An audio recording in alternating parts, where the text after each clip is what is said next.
কালিমাতুল অর্থ সেই একক শব্দ নয়, বরং এখানে কালিমাতুল অর্থ হলো একটা পূর্ণ অর্থবোধক, একটা পূর্ণ বার্তাবাহী একটা কথা, যে কথার মধ্যে দিয়ে একটা মানুষ একটা বার্তা, একটা সংবাদ বুঝতে পারে, কোন একটা মেসেজ বুঝতে পারে।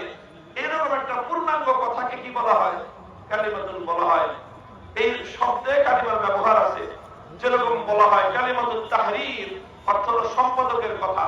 তো সম্পাদকের কথা বলতে কিন্তু একটা একক শব্দ না, সম্পাদকের কথা বলে 1.5 পৃষ্ঠা লিখতেছে, এই পূর্ণ কথাটাকে কি বলা হয়? কালিমাতুল বলা হয়।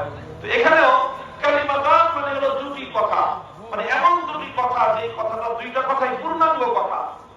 এই দুই কথা তিনটা বৈশিষ্ট্য এখানে ইমাম বুখারী হাদিসের মধ্যে উল্লেখ করেছেন। আল্লাহ রাসূল বলেছেন, প্রথম বৈশিষ্ট্য হলো হাবিবাতান ইলা রহমান, রহমান আল্লাহ পাকের গুণবাচক নাম ব্যবহার করা হয়েছে।